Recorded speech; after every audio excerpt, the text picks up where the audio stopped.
update or conclusion of the case involving Kai Zhang. As you all know, we were contacted on December 28th and from a local school that reported that Kai had been kidnapped. Due to that report, we responded out to his host family's residence here in Riverdale and contacted them. They had seen Kai in the early morning hours, not seen, but heard him rather, in the early morning hours in the basement or in his bedroom, and went about their daily business, work and whatnot. And then we responded to the residents later that evening after receiving the report from the school. They were unaware he was missing. At that point, they put us in contact and were able to help interpret some of the information that was obtained from Kai's family in China. And so that was a good resource for them to help us communicate with Kai's family to see exactly what was reported. At that point, we learned that they had received a photograph from Kai from his phone, and it was a photograph where it made it appear as if he was being kidnapped or held captive. After that, they subsequently started receiving phone calls from the alleged kidnapper demanding a ransom. So early on in this investigation, we started searching for any surveillance that we could find in the local neighborhoods and businesses, and we were able to find a couple doorbell camera that showed he actually left the house about 5:30 a.m.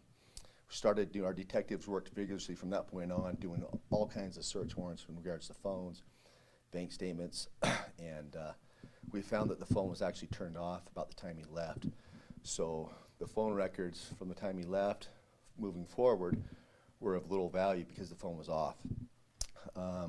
We were able to backtrack and see that through our police records that we had contact with Kai on the 20th of December, and that was the incident in Provo, where someone called in a young man, which was Kai, walking up the street with a bunch of camping gear. And they were alarmed because of the time of year and his age, and a Provo police officer ended up contacting Kai and inquiring what he was doing. He felt that he should probably call the Riverdale Police Department to contact the host family to see if he was supposed to be there, which he was not, and he put him back on a train back to Riverdale. We were able to speak with the family and Kai, but Kai didn't disclose anything at that point that he was being manipulated or held captive under this cyber kidnapping to us, the Provo police officer, or the family. So with that piece of information, we discovered he was doing this a week before, which was kind of suspicious, him leaving in the early morning hours. At 5:30, we were able to look at that doorbell camera and see that he did not have the tent or the sleeping bag with him, which would suggest he would have had to have taken that sleeping bag and tent somewhere else. So with that, we contacted the Weber County Search and Rescue Drone Team, Weber County Sheriff's Office, and they come out and flew the woods near Riverdale, all the close immediate places. We were able to clear that of him being there. During this time, we were working with the FBI to see if they could help facilitate the investigation over in China to figure out where this money was transferred to and confirm that it was. They were able to confirm that money was transferred from the parents to Chinese bank accounts in China. We were also able to, with their assistance, able to confirm that the IP addresses used for the communication from the parents and the kidnapper were also in China. They also elaborated that they've had some other cases of cyber kidnapping with this exact same MO. What they described was these cyber kidnappers will target young foreign exchange students, and they will lead them to believe that their family is in danger in China. They will tell them if they don't do exactly what they say, then their family will be harmed. And then they'll demand things such as, these photographs that we've talked about. They'll actually sometimes monitor them on Skype or Zoom or FaceTime and get them to say certain things. So when they're contacting the family in China, the family in China believes that the kidnappers are actually with their son. And so do these three-way phone calls, and then with the photographs and whatnot. So it's kind of a double blind, if you will. We were able to communicate with the family and describe this to them and show them that there's been other cases from around the world and several within the United States to get them to trust us so they would cease contact with the kidnappers and stop sending money. The reason why, the big question is well, why was Kai camping? Why would he isolate himself? Well, that is exactly the reason. The captors want him to isolate himself from all society because they know there's a high probability the police or law enforcement will be contacted. And once we contact Kai and we know he's safe, the game is up. The parents will know he's safe, so they won't send any more money. So the reason why they have him seclude himself in the woods or away from somebody, everybody in society, is so they can continue to extort as much money as possible. And the parents just, they don't know, right? And so back to where the investigation led is when we discovered the tent was not with him, the sleeping bag when he left. We didn't have any phone data or bank records. Everything went cold that way. So we thought, let's work backwards. We had those warrants in. It took about a day to get those back. And we were able to get historical data from the phone that suggested that would show his movement through pings off cell phone towers. Doesn't give you exact locations, but it gives you several roundabout geotags of where it could be. So we were able to kind of triangulate all those pings, and we found he didn't go many places. Provo, home, to an area where a Chase Bank is in Ogden. That's where the bank he was banking through. So he made several trips down to this bank. On the 23rd in particular, he made a trip down to Chase Bank, and the last ping was in that area. The phone was turned off. 4 hours later, we started noticing pings in Brigham City, near the mouth of the canyon. Those pings lasted for about 8 minutes, and if you understand how these cell phone things work, if you're driving in a car, you're going to be pinging off different towers, and you'll show that you'll have a ping, let's say, in Ogden, and then maybe one in Tremont. It'll kind of show a pattern, which would lead you to believe if he's in a car. But when you get several pings in a certain area, geographical area, it will tell you that they're in that area for that amount of time. They're probably walking or sitting still. Well, there's only one tower that we know of right there near the mouth of the canyon, and he was pinging off that tower in various locations around it for about 8 minutes after the phone was off. It led us to believe that maybe he went up there, dropped the tent off on the 23rd, come down out of the hills, turned his phone on to maybe call for an Uber driver or whatnot. And then after those 8 minutes, about 45 minutes later, the phone was back on in Riverdale, pinging from the home. So with the history of where he'd been the week prior, that was one of the last locations his phone was pinged. We received that information about the time the family had arrived in China. I believe that was on the 30th, evening of the 30th. At that time, we were able to convince the family to cease sending money, cease contact, and we get those pings back. So we contacted the Weber County Sheriff's Office Search and Rescue Drone Team and responded up there and searched with the drone with the infrared cameras, thermal image cameras on the drones throughout the night. It was a really large geographical area that we were searching. We didn't have any luck that evening.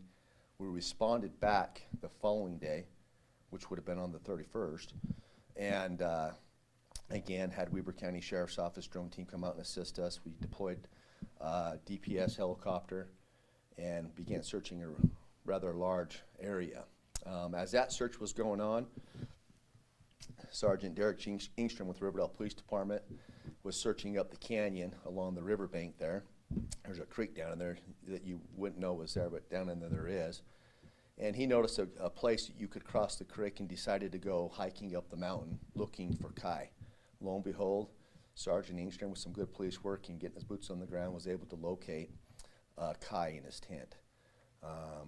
That initial contact with Kai with Sergeant Ingstrom, Kai was relieved to see Sergeant Ingstrom. One of the first things he wanted to do was contact his family in China to make sure they were okay, and he was just relieved. Inside that tent, very little supplies. He had a sleeping bag, one of those tinfoil heat blankets, a couple cell phones that we believe were used to kind of carry out and monitor this cyber kidnapping, very limited water and food. And so I think we were very fortunate that we found him when we did. One of the main concerns we had at this point wasn't so much that the kidnappers were going to harm him, because we knew the kidnappers were in China, was that he may freeze to death overnight from hypothermia when he was sleeping. So we were very fortunate and lucky that Sergeant Engstrom come across him at that time. At that point, we responded back here. We reunified him with his family who had traveled from China, and interviewed him about some of the things we've spoken about. The one thing I would like to say is our detectives and police officers worked around the clock on this case. I couldn't be more proud of them. Their dedication to keep the community safe. You know, the Weber County Search and Rescue, the Weber County Sheriff's Office Search and Rescue drone team and some of their deputies that showed up spent, you know, all night searching for Kai with their drones, and they came back the next morning. I can't be more thankful for them. And I can't be more thankful for Brigham City. They showed up as well, helped search, and the fire department and the FBI was taking phone calls from us. You know, they weren't necessarily, they came out one time, helped us interpret it a little bit, but they were taking phone calls and helped facilitate some of these other leads as far as where the money was going and some of that. So it was a great team effort, but I can't tell you how grateful I am for how hard our officers worked to keep this kid safe and get him home. They took a big sacrifice to be away from their families. Some of these guys worked 36 hours straight looking for Kai, and so they're all heroes in my book. With that, any questions that I can answer, I'll answer. Chief, this must have been terrifying for him. Broken English, he thought it was as real as the sun. There was no doubt of course he's going to protect his family. This was very real to him. It was. You know, you get a phone call from halfway across the country from people that are telling you these things, you know, from China. You believe that, and you don't have any way of verifying that. And then from the parents' perspective, you get a phone call and text messages halfway from across the country, and you see your child being held captive. You tend to you believe it. And so it's a real nightmare for Kai from his perspective, and a real nightmare from Kai's parents' perspective. So these cyber kidnappers, you know how long they had been making contact with Kai before he went missing? That's still under investigation, but from what we know, this had been going on for over a month. So they started with Kai, we believe, to extort money from him. His parents had begun transferring him money out of the usual to him, and he was transferring that money to these kidnappers to protect his family. At some point, Kai's family were questioning how much money they were sending to Kai. And once that happened, obviously he's not able to send the money to the kidnappers. That's when they upped the ante, if you will, and says, okay, now you're going to do this so we can get more money from your parents. And that's when the photograph came into play, and they told him to leave and isolate himself, and they began targeting the parents directly. They're back together now. Is Kai going to go back home? I just learned he's gone back to China with his family. Arrest? I mean, at this point, do you go after kidnappers? Is this an FBI? I mean, it's got to be so hard to find these people. You know, I'm glad they're not here in the U.S., but I wish they were, so we could hold them responsible. But they are in China, and so we've worked with the family, and we've relayed all that information to them. We've gave the family our contact information, so if the Chinese police in their area need to reach out to us for any assistance, they can. The FBI has been coordinating with the U.S. Embassy in China to kind of relay some of this stuff. So we have good faith that hopefully the Chinese officials there will help locate these suspects, identify them, and bring them to justice there. What did the kidnappers tell Kai for him not to call his parents and say, are you okay? So Kai was under the impression if he called his parents and said anything to them, that they would be harmed in China. So basically, if you don't do exactly what we say, then your parents will be in danger, because you know he's talking to them not in person but over the phone, and they're from China. And so he's believing he's doing these things here in the U.S. to protect his family in China. And then obviously they flipped the script a little bit when they quit getting money, and they made Ty send pictures to his parents in China, knowing, and Kai knows they're not here, but he's doing this to protect his parents, and then his parents believe that Kai is in danger in the U.S. So it's kind of a double blind. So basically, he was taking money out of his own account at Chase and then giving it to the cyber kidnappers. He would and for transfer. about a month, you say? Yes, from what we believe. Chief, I know they target foreign exchange students because probably distance and language barrier, but how can people be safe from this? I mean, it's so real. Any Yeah. advice, just if you get this, call police right away? Yeah, so there's cyber extortion is what I'll call it. This is a cyber kidnapping. It's unique, but cyber extortion is on the rise.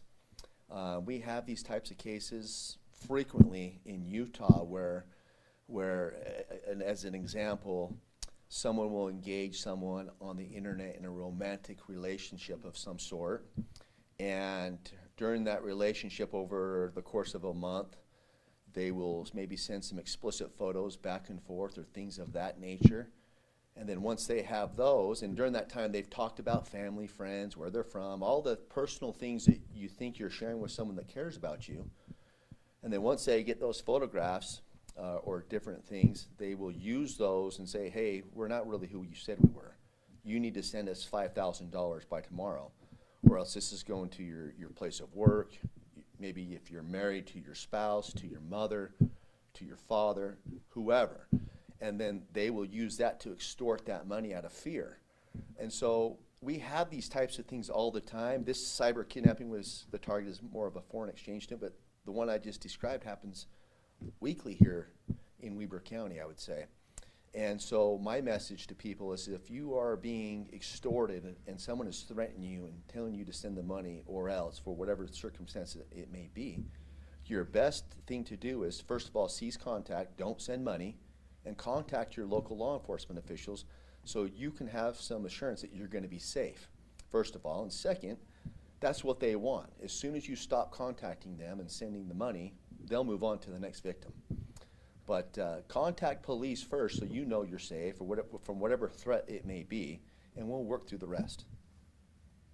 How did the school know that he was kidnapped? You said they were the ones that reported it?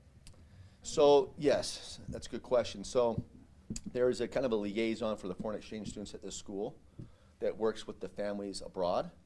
And so the family, Kai's family in China, contacted the point of contact, if you will, through the school and says, hey, we just received this phone call from Kai or this photograph, and now we're getting this. And so they contacted that representative who contacted the school, who then contacted us, and we contacted the host family. He was camping, found in by Box Elder Canyon or Brigham City? Yeah, just outside of Brigham City. I think it's Box Elder Canyon as you go up there towards Manaway. But basically, this whole thing had lasted a lot longer than maybe we thought at first. At first, we thought it was just like a cyber kidnapping, or he was disappeared. Then we realized he was cyber kidnapping. Turns out he'd been extorted for over a month. That's correct. Any more questions? Well, I would thank the media for covering the story, because ultimately whatever we can do to get his picture out there and people looking was a great help, and so we really appreciate that, and thanks for your time.